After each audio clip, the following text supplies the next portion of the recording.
Alright, this is what would have been today's class.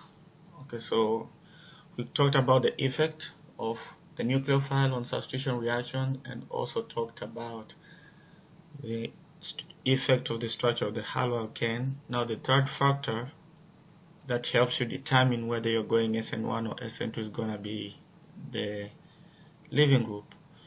Alright, as I said, Sn2 will always want a very good leaving group, okay? And I told you a good leaving group should be a group once it leaves, it should be forming a weak base. So good leaving group should be forming weak bases. Okay, so you see, like iodine here is a good leaving group because of the size.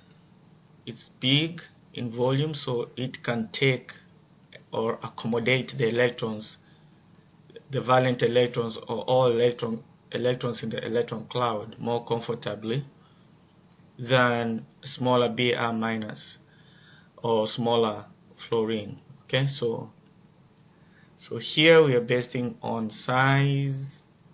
Okay, and these guys,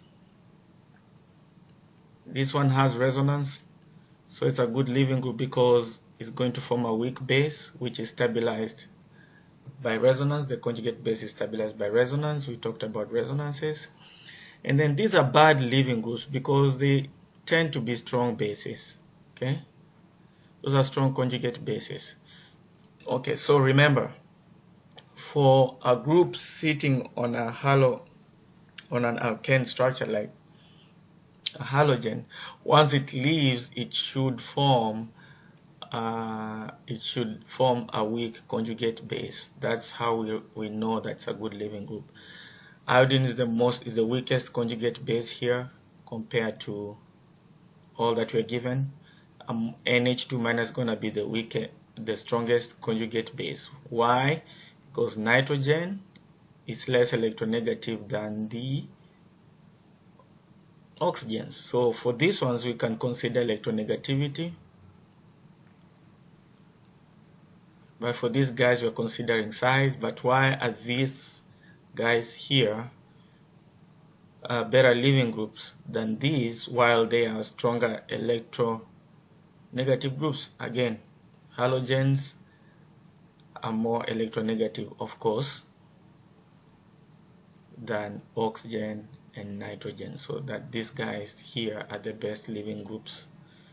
Once they leave, they won't want to give off their lone pairs like in I minus because they're electronegative. But among the halogens, I is going to be the best leaving group based on size. Okay, it has a bigger, larger volume. The larger atomic radii gives it a larger volume to accommodate more electrons. The electrons will be delocalized all around the volume. Okay, so iodine is the best leaving group, NH2 minus is the worst leaving group. Weakest base I minus, strongest base NH2 minus. The role of the solvent in deciding a substitution reaction. So Sn1 will prefer to happen in presence of protic solvents or protic solvent. But what is a protic solvent? A protic solvent is a solvent which has a hydrogen bonded to an electronegative element in its structure. For example, water or formic acid. Of course, you have a carbonyl, you still have a hydrogen bonded to oxygen. Okay, so that's a protic solvent because this hydrogen is acidic. That hydrogen can be acidic. Methanol, alcohols are derivatives of water, so methanol can be drawn like that. Again, the hydrogen is bonded to an electronegative element, so methanol is a protic solvent. Same to ethanol, same as ethanol, the hydrogen is bonded to an electronegative element. Same as acetic acid, the hydrogen is bonded to an electronegative element, which is oxygen. Okay, so this hydrogen is acidic, so we call it protic hydrogen, which makes all these guys protic solvents. Okay, these solvents favor Sn1 reactions. The greater the polarity of the solvent, the easier it is to form carbocation in it, because both the carbocation and the negative charged leaving groups can be solvated. Okay, that's what I just read. So again, the solvent just helps to form carbocations. Why? Let's use the whiteboard to explain this. So H2O is a protic solvent because the hydrogens are bonded to an electronegative element. You know, in Sn1, you have to form a carbocation first. For example, when Cl leaves, you're going to get a tertiary carbocation and Cl-. So the solvent helps to carry these two guys around. So they help them exist more. But how does that happen? So if you have the solvent like this, okay, you know the hydrogen is partially positive, the oxygen is partially negative, dipole moments are pointing towards this way and that way, right? And you know the carbocation is positively charged, so you expect some kind of attraction between the lone pair, the negatively charged oxygen, and the plus sign. Now you see the carbocation is caged inside the solvent molecules. So this is called solvation. Okay, so polar protic solvents solvate carbocations, and they help them to exist longer before. So they have a longer lifetime to be attacked by the nucleophile. But what's the role of water? What's the role of water in helping the leaving group live? So the thing is, again, the water has a negatively charged oxygen and a positively charged hydrogen. So once when this leaving group like Cl- want to leave, it's gonna leave because, again, it knows once it leaves, at least it's gonna be bonded to the hydrogen, the protic hydrogen of water, the polar hydrogen of water. Okay, so again, this is some sort of solvation, just like we explained with carbocation. The same thing happens with the leaving group. Okay, that's why Sn1 loves polar solvents. So parallel these to Sn2. Sn2 hates polar protic solvents, but it loves an environment of polar aprotic solvent. Okay, so these are solvents that don't have protic hydrogens. They don't have hydrogens bonded to a strongly electronegative element. For example, acetone. In acetone, the hydrogens are not bonded to oxygen, so this is polar aprotic solvent. Okay, the reason why it doesn't like polar protic solvents like water is this. Okay, so if you have a nucleophile, for example, so if you have a nucleophile like SH- and you want to attack this carbon that's partially positive, well, you know this should happen and that should leave. The problem is, if these two guys are dissolved in a polar protic solvent, there's gonna be a problem because this guy will hydrogen bond to the protic solvent. For example, if you have a polar protic solvent like water, which we used in Sn1, instead of this nucleophile attacking the electrophile, this nucleophile will hydrogen bond to water. Now, if it hydrogen bonds to water, then it's prevented from attacking the electrophile. That's why you do not want polar protic solvent. Okay, so the polar protic solvents compete for the nucleophile with the electrophile. So there's a competition. This nucleophile wants to attack that carbon, but at the same time, it really wants to get hydrogen bonded to the protic hydrogen that's bonded to an electronegative element. So you don't want to use this solvent. Instead, the solvent of choice could be like acetone. Okay, like this guy.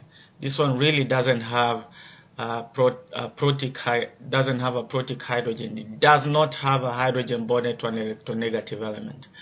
So there's no competition. So the nucleophile is likely just to attack that carbon, and this one leaves, and then you end up with a substituted product by Sn2. All right.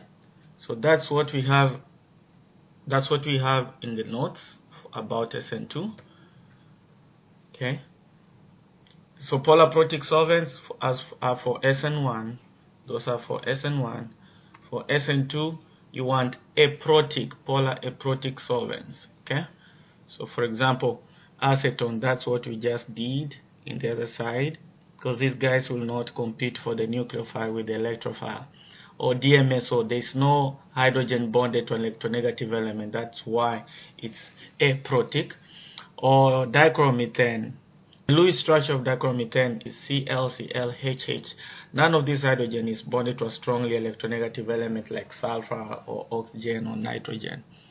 Okay, and diethyl ether, which is the best, looks like this. There's no hydrogen bonded directly to the oxygen, so it's polar aprotic. Okay, so those are good for Sn2 reaction. So you see, if you switch your solvent, you're most likely gonna disfavor a reaction or favor it towards Sn1 or Sn2. So choice of solvent is very important.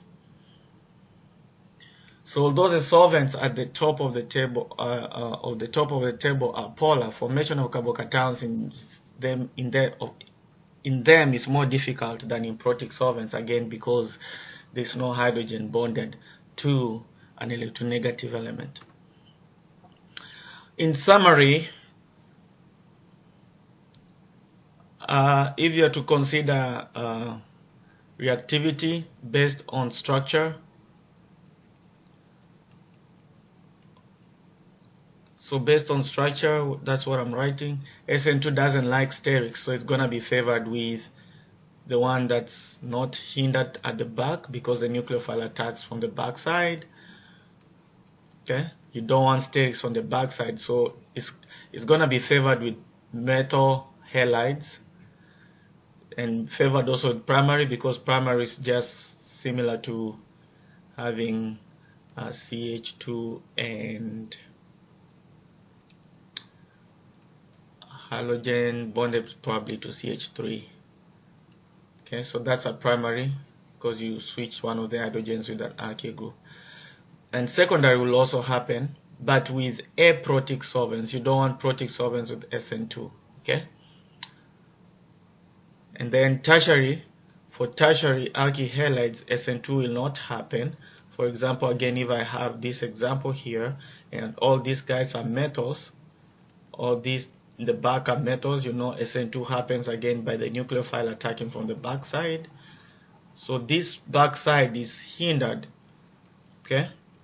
So the nucleophile cannot attack the carbon right in the middle because it's blocked by a bigger group. So Sn2 does not occur with tertiary substrates because of sterics. Remember, Sn2 goes with the inversion of configuration. For example, R starting material will be converted to S, or S converted to R. You switch in groups. Why? Because of back attack. Okay. Now, in case of Sn1 is the opposite. It doesn't happen with primary with metal alkyl halides because again the Sn1 goes with formation of a carbocation intermediate. This one is not stable. Also, primary carbocation is not stable. For example, this primary carbocation is not stable if it comes from primary alkyl halide like ethyl chloride. But in secondary, it's going to happen, but it has to be in protic solvents like H2O, methanol. Remember, Sn2 will happen with secondary substrate, but you have to have solvents like acetone, DMSO, dichromethane, etc. Sn1 is favored with tertiary again because the tertiary alkyl halide is gonna form very stable tertiary carbocation intermediate. Again, this is just a summary. And also, if the carbon bearing the plus charge has 3 different groups and you're bringing the 4th group, which is a nucleophile, you're gonna end up with an asymmetric carbon. You expect racemization, which is R and S in equal amount.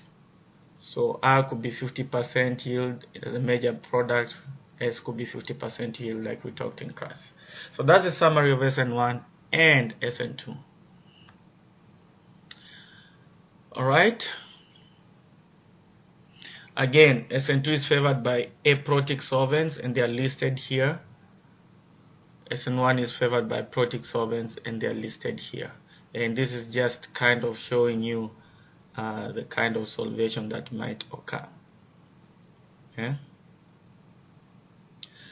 And also, if you have a nucleophile, the role of the role of polar aprotic solvent in Sn2. So if you have NaCl, that's typically Na plus and Cl minus. This metal here can be caged by the aprotic solvent, making the nucleophile very naked, which means now it's no longer bound to the sodium. It's very much available to attack the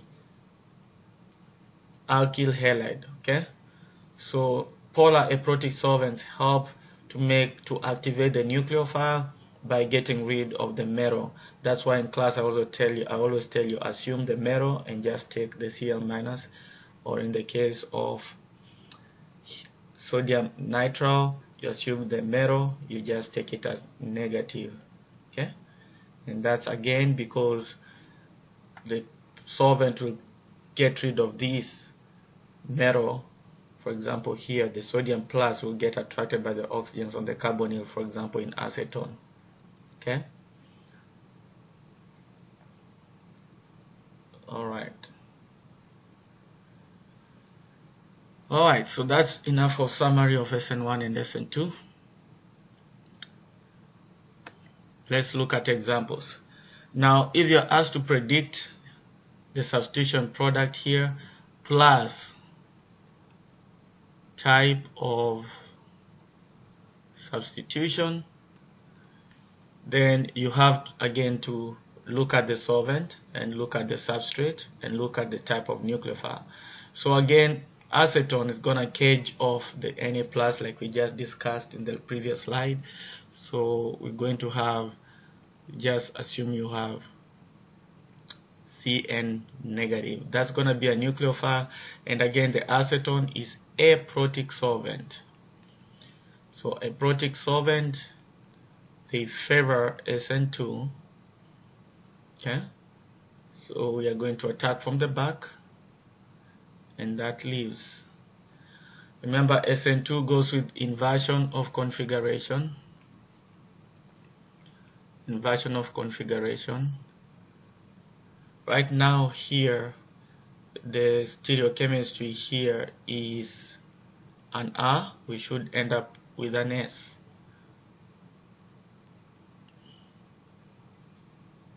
So we're showing inversion. Where the bromine was, we're putting a dash bond. Where the hydrogen was, we're putting a wedge. If you look at this, if you try to find stereochemistry again, that's how the ranking will go. You're going R, but the smallest group is towards you, so this is an S. You don't need to show the numbers in the test. Okay, the only answer I'll be looking for is this. Again, you don't need to show the hydrogen, but if you must, then show it. Okay, the other byproduct is Br minus that fell off. Okay, now here, you know, this guy is going to play 2 roles, both as a solvent and as a nucleophile.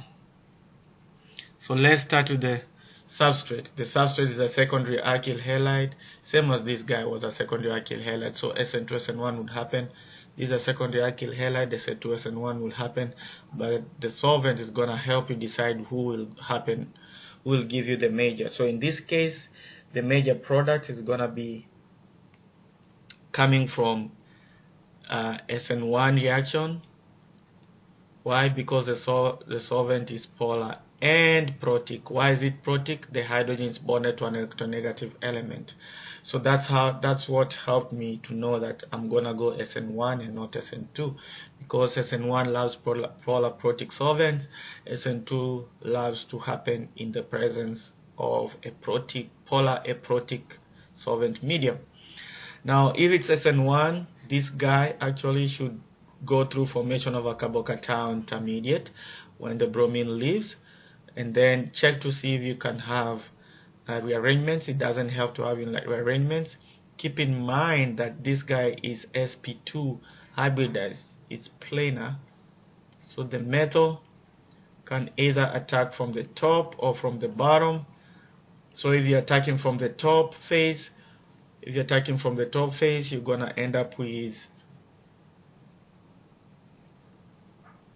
this structure.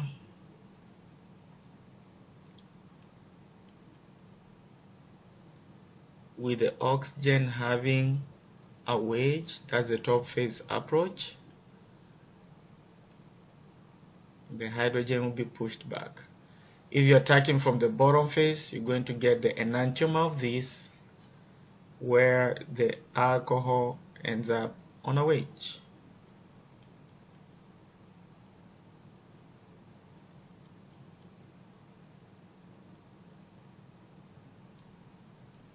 Okay, the alcohol ends up on a dash bond, the hydrogen ends up on a wedge. But these are not the answers we need. You need to do proton transfer. So another molecule should be coming to attack or to deprotonate the extra hydrogen. Okay, so that you end up with an ether product. So it's gonna keep its wedges, but it's gonna be OCH3. Okay, the oxygen is neutralized.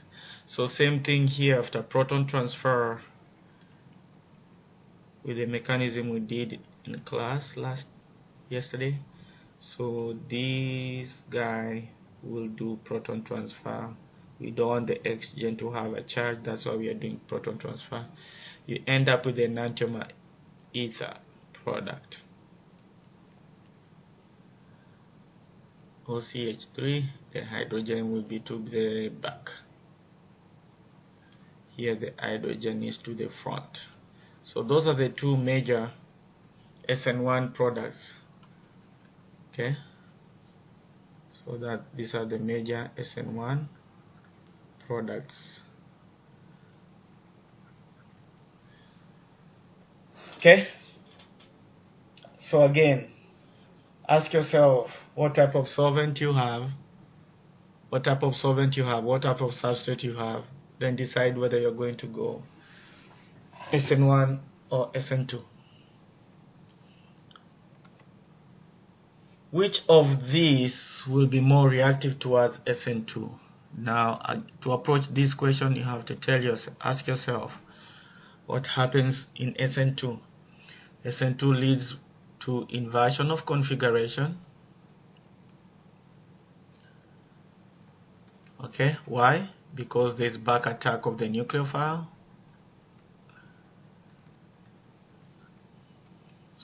See, before you answer the questions, list down the points, and then you know it hits sterics on backside,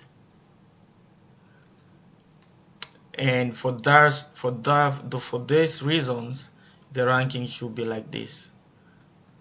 Primary alkyl halide should be more reactive than secondary. Secondary is more reactive than tertiary because tertiary is hindered on the back. So those are the points that you need to check for Sn2 reaction. So which of these will be more reactive towards Sn2? Now, right now, the way the first pair, this is the first pair, this is the second, that's the third. Right now in the first pair, you can't really tell until you draw the chair. So let's go ahead and draw our chair. Okay, and then call these A, B, C. So I'm going to call these A, B, and C, and I'm just going to right away draw the most stable conformation that I think is the most stable. In this case, okay, the biggest group should be equatorial and down. Right, so this is how it should be. And then for this guy, well, the BI is like that and the metals are down. Okay, so I think this is the best way you can look at it. Now the reaction should happen from the back side. Whichever, I know this doesn't look like the most stable, but it's gonna help you to understand this reaction. So once you draw the chairs using the similar type of chairs without flipping them, mixing up the flips, just draw the same backbone of the chairs and put the groups on there. So you realize using the first point, the second point, that Sn2 doesn't like sterics. We are going for the more reactive towards Sn2 between these two pairs. Now, you know, it's a back attack again of the nucleophile. So you see the back side here is not hindered. There's nothing here on the top of the chair that's hindering it. Okay, so I will expect this should be most reactive. Well, if you look at this, if the nucleophile comes to attack from the back side, it's gonna meet the metals. So this is gonna be sterically hindered. So this is going to be the least reactive because the nucleophile is hindered on the backside attack. Now, because you've answered that one, then you can obviously see that this is going to be the most stable, again because the nucleophile attacking from the back has more space to approach and attack it by Sn2, versus here you have a group on the bottom side. Whichever approach the nucleophile makes, it has to be on the bottom side. The bottom side at least has a metal, so this area is caged. So this is the most reactive. That's the most reactive. Alright, here all of them are equatorial and up, so you're looking at which one is a better leaving group. This is gonna be the most reactive because iodine is a better leaving group. Why is it a better leaving group than bromine? Because once it leaves you get I minus, and because of size, okay, iodine anion has a larger anionic radius, so it can easily accommodate the electrons which are making it to have negative charge. Okay, all right, so in this part we're going to talk about beta elimination reactions. There are two types of elimination reactions. There's E1 and E2. So elimination just means to remove. So you're removing atoms or groups of atoms from adjacent carbon. So adjacent, of course, means neighboring carbon. And the group really we are removing here is a hydrogen. So we call this beta elimination or dehydrohalogenation, because eventually if you remove a hydrogen on a neighboring carbon, the halogen, which is a leaving group, might leave. So it's dehalogenation, the elimination of HX. You're removing hydrogen and halogen. So this is a typical reaction. So just know this time the Y minus is not acting as a nucleophile, instead is taking a role of a base. Okay, so in elimination reaction we use bases and not nucleophiles. Okay, bases will help you to deprotonate the adjacent hydrogen sitting on an adjacent carbon, what we call the beta hydrogen, because it tends to be acidic. You remove it and then use the bond to make a double bond, and then the X leaves. So elimination leads to formation of double bonds. Okay, So you form alkenes during elimination. Regardless, E1, E2, both of them form alkenes by E1 and E2. In substitution, you'll be replacing the Y, you're replacing the X with a Y, or like a leaving group with a nucleophile. But in elimination, you have to lose HX eventually and form a double bond right there. You form a double bond right here.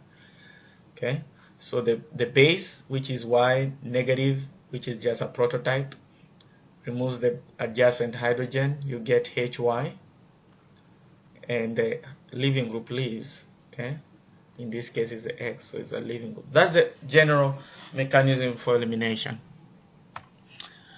Now E1, like Sn1, is unimolecular, so that's why Sn1 competes with E1, because both of them are unimolecular, both of them form carbocations intermediates.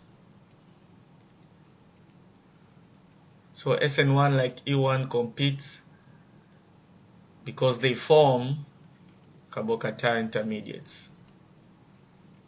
Very important point. So like in E1 again, it's stepwise. You have to form a carbocation. Where the X leaves, you form a carbocation, and then this Y does not come as a nucleophile to attack the C+. Instead, the Y, which is a base, should come to deprotonate the beta hydrogen and form a double bond, so you end up with an alkene. And then the YH makes a YH conjugate acid, and then the leaving group that was here is just the same as that leaving group that left. For E2 competes with Sn2,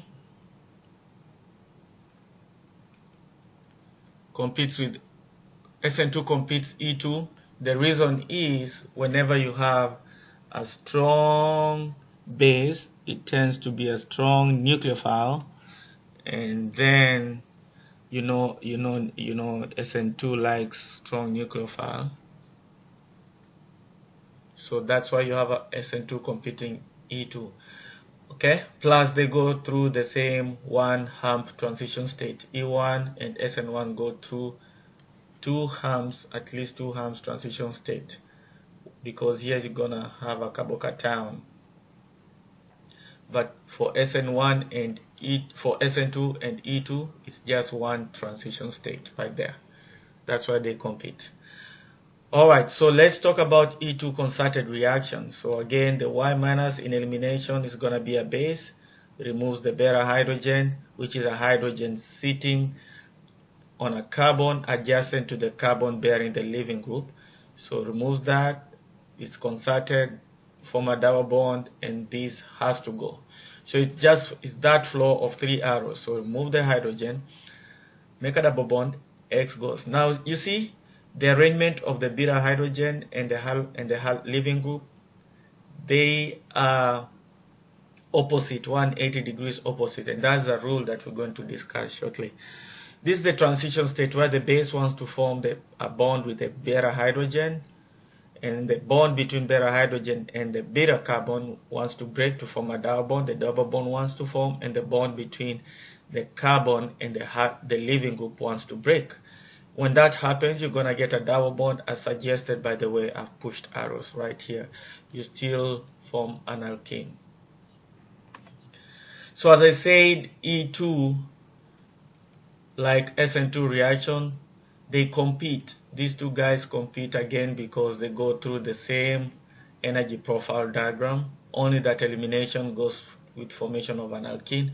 E1 competes with Sn1 because again you're going through the same energy profile diagram with the two hump transition states. So you have transition state 1, transition state 2. This is the rate determining transition state. So that's the rate determining transition state. This is non-rate determining transition state.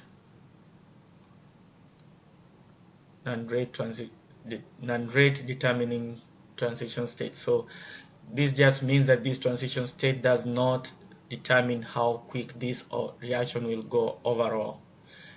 This first transition state will determine how fast the reaction will go overall.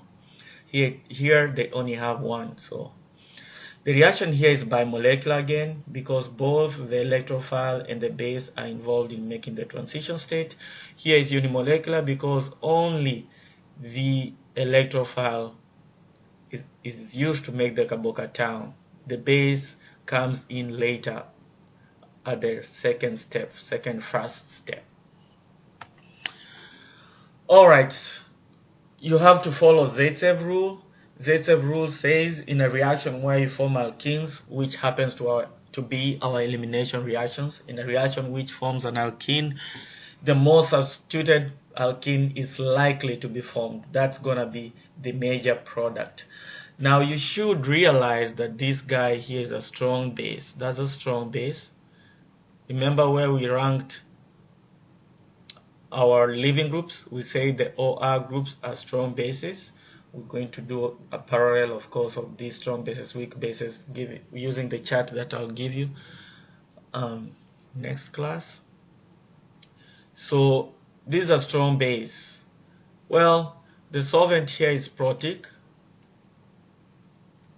You know, strong bases tend to be strong nucleophiles, but the solvent is protic, so you're really going to not expect Sn2. Okay, you're not going to expect Sn2 because of the protic solvent. So E2 will happen. We know, as I said in the previous slide, Sn2 competes with E2, but just changing the solvent here, you're going to disfavor Sn2 and you're going to go with E2. Why will E1 not happen? Because this is a strong base. E1 does not go with a strong base. We'll discuss that next class. Anyway, this is a strong base. We are doing eliminations. All you need to look for is all the beta hydrogens that you can see. The beta hydrogen should be sitting on beta carbon. What's a beta carbon? It's a carbon bonded directly to the carbon bearing the leaving group. Again, the beta carbon is a carbon bonded to the carbon bearing the leaving group, which in this case is a Br. So neighboring carbons are this, and this. So those guys should have the beta hydrogens, right? That's why you bear the last name of your father, because you belong to them, and that's why the hydrogen here is called a beta hydrogen, because it's bonded to a beta carbon. So this base has a choice of removing or obstructing these beta hydrogens. Now you realize this hydrogen is the same as that hydrogen because both of them are sitting on methyls.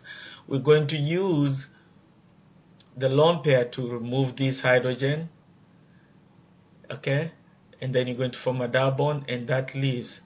That gives you this product right here. If you choose to remove the other beta hydrogen here, so let's come with our base that's given on the arrow, which is an ethoxide. Get rid of that goes, and this goes. You simply going to form a double bond using this arrow here. The two metals are there, and the other byproduct is ethanol, of course, which happens to be the protic solvent that you have on the arrow. So anyway, this is gonna be the major product. Why is it the major product? Because it's the most substituted alkene. This alkene is tri-substituted. How do you know it's tri-substituted? Just consider the groups across the double bond. You have a carbon and a carbon and a carbon, which happens to be CH3, CH3, CH3. But that's not the concern. The concern is how many carbons are bonded to the double bond. So you have 3 of them. So this is tri-substituted, and this will happen to be di-substituted because you have 2 carbons. Okay, you have this carbon and this carbon bonded directly to the double bond. So this is di-sub. Now let's go back to Zaitsev rule. It tells you that the more highly substituted alkene will be the major. You see, tri-substituted is the major because it's more substituted than di-substituted, okay, than di-substituted. So that's why this is the major. according to Zaitsev rule of predicting major products from elimination reactions.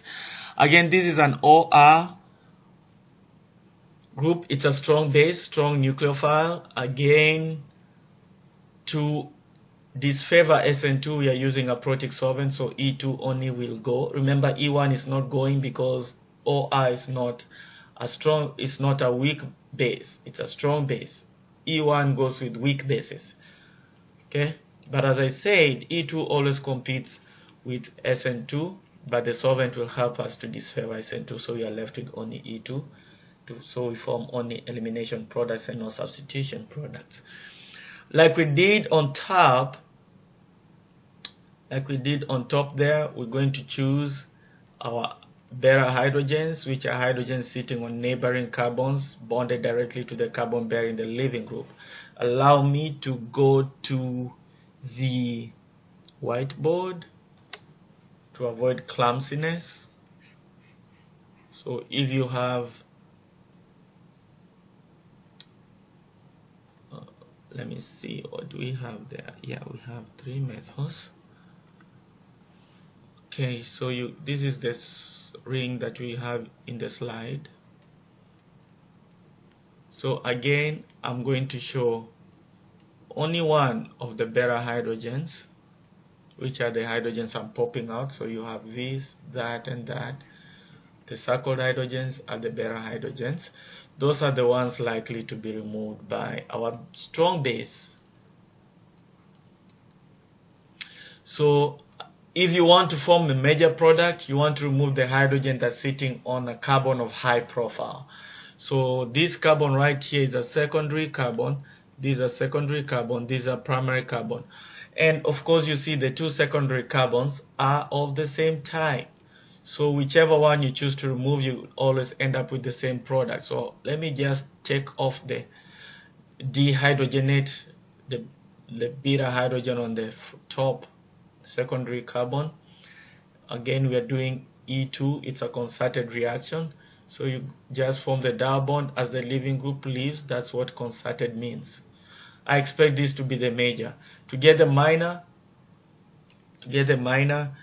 the base is going to remove the beta hydrogen that's sitting on the least substituted carbon, which happens to be this methyl, which is the primary carbon. So the base, which in our case is still OCH3, is going to obstruct this hydrogen, form a double bond, and that leaves. Okay, so we're forming a double bond. Now, out of these 2 products, which one is the major, which is the minor? Again, so these are the 2 expected products. So to predict the major, you go for Zaitsev rule, which says that the most substituted alkene is going to be the major.